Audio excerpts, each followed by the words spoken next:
पावसाळा सुरू झाला की संध्याकाळच्या वेळेला चहा बरोबर आपल्याला काहीतरी चटपटीत खाण्याची इच्छा होते आणि बऱ्याच वेळा मग आपण स्ट्रीट फूडकडे वळतो।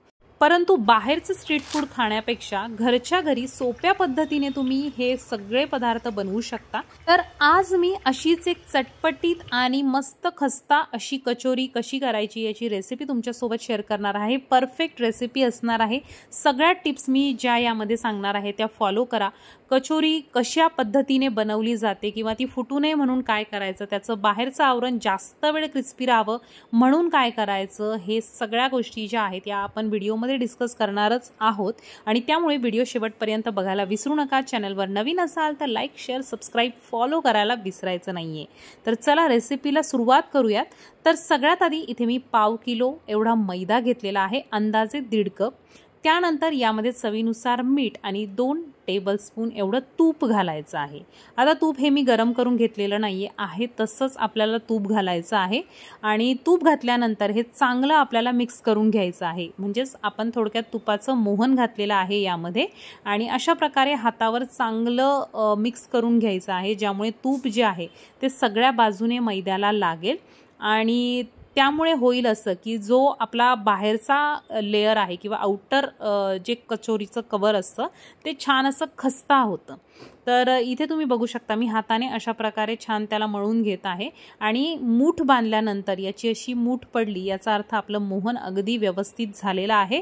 आणि आता आपण इथे कोमट पाणी घेणार आहोत।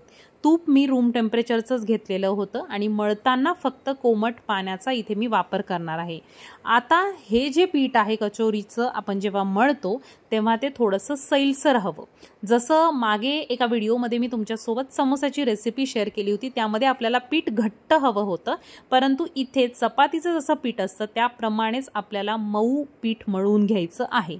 तर त्याचं कारणसुद्धा सांगते मी तुम्हाला की जेव्हा आपण कचोरी भरायला घेतो त्यामध्ये सारण भरतो तर ती चांगली वरच्या बाजूने पॅक झाली पाहिजे किंवा सील झाली पाहिजे, जेणेकरून आतलं जे सारण आहे ते बाहेर येणार नाही। तर ते कशा पद्धतीने करायचं ते मी तुम्हाला सांगणारच आहे, परंतु आता इथे मऊ एकदम पीठ मी मळून घेतलेलं आहे आणि याला आता आपण 15 ते 20 मिनिटं रेस्टिंगला ठेवणार आहोत। थोडासा तेलाचा हात मी याला लावते आणि याला 15 ते 20 मिनिटं आपण रेस्टिंगला ठेवूया। तोपर्यंत आपण कचोरीचं जे सारण आहे ते तयार करून घेऊया आणि ते सारण थोडंसं थंड झालं की कशा पद्धतीने एकदम व्यवस्थित कचोऱ्या तुम्ही घरच्या घरी बनवू शकता हे मी तुम्हाला दाखवणार आहे। तर बघा इथं पीठ मस्त आपलं आता मळून झालेलं आहे। आता याला मी साधारणतः रेस्टिंगला ठेवते 15 ते 20 मिनिटं। तर आता आतलं सारण आपल्याला करायचं आहे आणि त्यासाठी 2 टेबलस्पून इथे मी धने घेतलेले आहेत, 1 टेबलस्पून बडीशोप घेतलेली आहे आणि अर्धा टेबलस्पून इथे मी जिरे घेतलेले आहेत। याची आपल्याला जाडसर अशी भरड करून घ्यायची आहे। तर इथे तुम्ही बघू शकता अशा प्रकारे पल्स मोडवर आपल्याला याची भरड करायची आहे। एकदम बारीक सुद्धा वाटायचं नाहीये, थोडंसं अर्धवट असे ते राहिले पाहिजे। त्यानंतर यामध्ये 1/4 कप एवढं तेल घ्यायचं आहे। तेल साधारणतः 2 ते 3 टेबलस्पून आपल्याला घ्यायचं आहे आणि त्यावर आपण जी भरड आत्ता मिक्सरमधून काढलेली आहे ती परतून घ्यायची आहे। ती परतल्यानंतर हिरवी मिरची आणि आलं मी मिक्सरमधून काढून घेतलेलं आहे, ते यामध्ये मी घातलेलं आहे। आता इथे तुम्हाला तिखटाचं प्रमाण कमी जास्त जसं हवं असेल त्या पद्धतीने तुम्ही इथे हिरवी मिरची घालू शकता। आता मी इथे घेतलेला आहे अर्धा ते पाऊण कप एवढं बेसन घेतलेलं आहे। जर तुमच्याकडे थोडंसं जाडसर बेसन असेल गिरणीला लावलेलं तर ते तुम्ही वापरू शकता, त्याने आणखीन छान होते। आता माझ्याकडे नॉर्मल होतं बेसन घरातलं जे आपण नेहमी भज्यासाठी वगैरे वापरतो तेच मी इथे वापरत आहे। साधारणतः अर्धा कप इथे मी घेतलेला आहे बेसन आणि या तेलामध्ये किंवा आत्ता जी आपण फोडणी बनवलेली आहे त्यामध्ये हे बेसन चांगलं 3 ते 4 मिनिटं मंद आचेवर परतून घ्यायचं आहे, जोपर्यंत त्यातनं छान असा खमंग वास येत नाही। आता हे थोडंसं परतून झालं की आपण यामध्ये घालणार आहोत मसाले। तर मसाल्यांमध्ये आपण याला चटपटीत बनवण्यासाठी किंवा याची टेस्ट आणखीन वाढवण्यासाठी यामध्ये बरेचसे मसाले घालणार आहोत। तर इथे तुम्ही बघू शकता मी 3 ते 4 मिनिटं चांगलं परतून घेतलेलं आहे। त्यानंतर यामध्ये मी 1 टेबलस्पून एवढं लाल तिखट, 1 टीस्पून एवढा गरम मसाला, अर्धा टीस्पून एवढं हिंग घेतलेलं आहे, अर्धा टीस्पून काळं मीठ आणि 1 टीस्पून एवढी आमचूर पावडर यामध्ये आपल्याला घालायची आहे। छान असा खट्टा मिठा टेस्ट आपण म्हणतो तशी टेस्ट येते। त्यानंतर 1 टेबलस्पून कसुरी मेथी आणि चवीनुसार मीठ आपल्याला यामध्ये घालायचं आहे आणि हे सगळं आपण छान परतून घेणार आहोत। आता पुन्हा एकदा आपल्याला हे छानसं असं परतवून घ्यायचं आहे। त्याचा बेसनचा जो कच्चेपणा आहे तो निघून गेला पाहिजे, त्यामुळे आपण याला छान खरपूस भाजून घेणार आहोत। आता हे चांगलं परतलं की यामध्ये मी घालणार आहे मुगाची भिजलेली डाळ आहे आणि मी साधारणतः ती 1 तास भिजत घातलेली होती आणि भिजत घातल्यानंतर अशीच कच्चीच डाळ आपण यामध्ये घालणार आहोत। तर यामध्ये डाळ घालून आता ही पण आपण यासोबत चांगली परतवून घेणार आहोत। जेव्हा आपण कचोरी तळतो तेव्हा ती कचोरी तळल्यानंतर ही जी डाळ आहे ती त्यामध्ये चांगली शिजल्या जाते, त्यामुळे फार काही आपल्याला इथे परतवण्याची गरज नाहीये। आता यामध्ये मी 1 टेबलस्पून एवढं पाणी घातलेलं आहे। ही जी फिलिंग आहे ती थोडीशी आपल्याला ओलसर हवी आहे आणि यामध्ये हलवाई लोक आणखीन एक गोष्ट घालतात ती म्हणजे बेकिंग सोडा। अर्धा टीस्पून एवढा बेकिंग सोडा मी यामध्ये घातलेला आहे, ज्यामुळे याची चव जी आहे ती आणखीन छान होते। तुम्हाला नसेल घालायची तर तुम्ही स्किप करू शकता। तर इथे मी साधारणतः पुन्हा एकदा थोडंसं पाणी घातलेलं आहे। तर टोटल मी 2 टेबलस्पून एवढं पाणी घातलेलं आहे, कारण ही फिलिंग मला थोडीशी ओलसर करायची आहे। आता हे फिलिंग आपली रेडी आहे। आता हे सारण चांगलं परतवून झालेलं आहे, ते आपण थंड करणार आहोत आणि मग त्यापासून कचोरी बनवणार आहोत। तर इथे बघा पीठ आता चांगलं मुरलेलं आहे, 15 ते 20 मिनिटं झालेली आहेत आणि आता तुम्ही पिठाचं टेक्स्चर सुद्धा बघू शकता किती सॉफ्ट झालेलं आहे आणि एकदम मऊ आपल्याला अशा प्रकारचं पीठ हवं होतं तसं झालेलं आहे। आता यातला तुम्हाला जशा लहान मोठ्या कचोरी करायच्या आहेत तसं पीठ तुम्हाला घ्यायचं आहे आणि यामध्ये काही गोष्टी तुम्हाला लक्षात ठेवायच्या आहेत, त्या सगळ्यात जास्त महत्त्वाच्या आहेत। सगळ्यात आधी त्याचा जो मऊ भाग असतो तो आपण वरच्या बाजूने घेणार आहोत आणि आतल्या बाजूने त्याचे जे सगळे फोल्ड्स आहेत ते अशा प्रकारे आपल्याला मध्ये टाकत त्याची एक पारी बनवायची आहे। तर जसे आपण मोदकाचे सारण भरतो त्याप्रमाणे आपल्याला काय करायचं आहे, थोडीशी जी फिलिंग किंवा सारण जे आहे ते घ्यायचं आहे आणि अशा प्रकारे मध्ये आपल्याला ते दाबायचं आहे आणि बाकीचं जे आवरण आहे त्याची वाटी होते। जेव्हा आपण सारण मध्ये भरत जातो तेव्हा त्याचा गोलाकार आकार तयार होतो आणि आता सारण जे आहे कमी जास्त तुमच्या पद्धतीने तुम्ही भरू शकता आणि अशा प्रकारे पिंच करत आपल्याला काय करायचं आहे, वरचा सील करून टाकायचा आहे भाग। वाटलंच तर वरचा थोडासा भाग तुम्ही काढून टाकू शकता।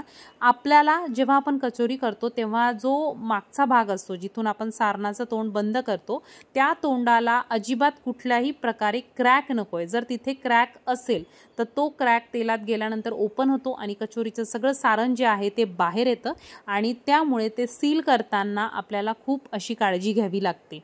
तर त्यासाठी तुम्हाला काय करायचं आहे, सारण चांगलं भरून झाल्यानंतर त्याला चांगलं सील करायचं आहे आणि त्यासाठीच आपण जे पीठ आहे ते मऊ ठेवलेलं आहे, ज्यामुळे कचोरी सील करताना आपल्याला जास्त त्रास होणार नाही। तर इथे जसं आपण पुरणपोळी करतो किंवा पराठा बनवतो त्यासाठी आपण अशाच प्रकारे पद्धत वापरतो आणि इथे तुम्ही बघाल तर मी सगळं एका ठिकाणी पूर्ण एकत्रित करून पिंच करून वरचा थोडासा भाग जो आहे तो काढून टाकत आहे, ज्यामुळे त्याला कुठेही क्रॅक राहणार नाही आणि अशा प्रकारे पुन्हा एकदा गोल करून आपल्याला ती चांगली प्रेस करून घ्यायची आहे। तर प्रेस केल्यामुळे त्यातलं सारण सगळीकडे एकसारखं पसरतं आणि कचोरी जी आहे ती तळल्यानंतर तेलामध्ये छान अशी फुलते। तर इथे मी छोट्या आकाराच्या करत आहे, तुम्हाला पाहिजे तर तुम्ही मोठ्या आकाराच्या सुद्धा करू शकता आणि याचं जे सारण आहे ते खरंच खूप टेस्टी आहे। अशा प्रकारे एकदा नक्की करून बघा। आता तिसरी महत्त्वाची गोष्ट ती म्हणजे तळणं। सारण झालं, वरचं आवरण झालं, त्यानंतर आता सगळ्यात महत्त्वाची गोष्ट असते ती म्हणजे तळणं। कचोरी तळताना तेलाचं जे तापमान आहे ते एकदम कमी हवं। जसं मी तुम्हाला समोसाच्या व्हिडिओमध्ये सांगितलं होतं की समोस्याला किंवा कचोरीला जेव्हा आपण घरी करतो तेव्हा खूप सारे वरती बबल्स येतात। तर त्याचं कारण असं असतं की जर आपण हाय टेम्परेचर किंवा जास्त तापलेल्या तेलामध्ये जर कचोऱ्या किंवा समोसे घातले तर त्याला वरच्या बाजूने बबल्स येतात। आता इथे तुम्ही तेलाचं टेम्परेचर बघू शकता। मी गॅस चालू केल्यानंतर 1 मिनिटाच्या आतच कचोरी यामध्ये घातलेल्या आहेत आणि हलके या कचोरीला बबल्स यायला सुरुवात झालेली आहे। बस एवढंच तापमान आपल्याला तेलाचं हवं। एक बॅच तळल्यानंतर तुम्हाला असं वाटत असेल की तेलाचं तापमान खूप आहे तर जरा वेळ गॅस बंद करा आणि त्यानंतर थोड्या वेळानंतर मग त्यामध्ये कचोरी घाला तुम्ही, ज्यामुळे त्याला वरच्या बाजूने वरच्या लेअरला असे छोटे छोटे बबल्स येणार नाहीत किंवा बुडबुडे सारखे दिसतात ते येणार नाहीत आणि एकदम लो टेम्परेचरला सुरुवातीला आपल्याला ती तळायची आहे आणि जेव्हा ती कचोरी खालून वर येते किंवा तेलामध्ये तरंगायला सुरुवात होते, इथे तुम्ही बघू शकता, तेव्हा आपल्याला गॅसची फ्लेम लो टू मीडियम म्हणजे थोडीशी वाढवायची आहे. आणि त्यानंतर फार त्याला उलटपालट करण्याची गरज पडत नाही. एका बाजूने कलर आला की मग दुसऱ्या बाजूने तुम्ही त्याला उलट करून छान गोल्डन कलर किंवा जसा तुम्हाला खरपूस कलर आवडतो त्या रंगापर्यंत तुम्हाला ही कचोरी जी आहे ती तळून घ्यायची आहे. तर इथे तुम्ही बघू शकता हळूहळू कचोरी मस्त फुलायला चालू होतात आणि थोडासा टाईम वाढल्यामुळे तळण्याचा तेलाचं टेम्परेचर कमी होतं आणि त्यामुळे तळायला थोडा वेळ जास्त लागतो आणि याच कारणाने कचोरी जी आहे ती जास्त वेळ क्रिस्पी राहते. तर या सगळ्या ज्या टिप्स मी व्हिडिओमध्ये तुम्हाला सांगितल्या आहेत त्या नक्की फॉलो करा आणि अशा प्रकारची कचोरी एकदा बनवून बघा. आणि तुम्हाला या टिप्स आवडल्या असतील तर लाईक करायला मात्र विसरू नका. तर इथे तुम्ही बघाल तर मस्त आपल्या कचोरी रेडी झालेल्या आहेत. या मी काढून घेतल्या, काही मिरच्या तळून घेतलेल्या आहेत आणि यासोबत जी चटणी मी सर्व केलेली आहे त्याचा व्हिडिओ मी आपल्या समोसाच्या व्हिडिओमध्ये दाखवलेला आहे की ही चटणी आंबट गोड चटणी जी कचोरी बरोबर सर्व केली जाते ती कशी बनवली जाते. तर त्याचा व्हिडिओ पाहण्यासाठी तुम्ही समोसाच्या व्हिडिओला व्हिजिट करू शकता, त्यामध्ये मी डिटेलमध्ये सांगितलेली आहे. आणि ती चटणी बनवून तुम्ही 6 महिने फ्रीजरला सुद्धा ठेवू शकता. तर नक्की ती रेसिपी बघा. आणि इथे तुम्ही बघाल तर मस्त कचोरी फोडलेली आहे मी आणि त्यामध्ये आंबट गोड तिखट अशी चटणी घेतलेली आहे आणि त्यासोबतच मस्त हिरव्यागार मिरच्या. तर एकदम छान असा स्नॅक तयार झालेला आहे आणि कचोरी पण अशी खस्ता झालेली आहे. तर खूप छान रेसिपी आहे. आतलं सारणसुद्धा खूप म्हणजे खूप जास्त टेस्टी आहे. नक्की ट्राय करून बघा ही कचोरी.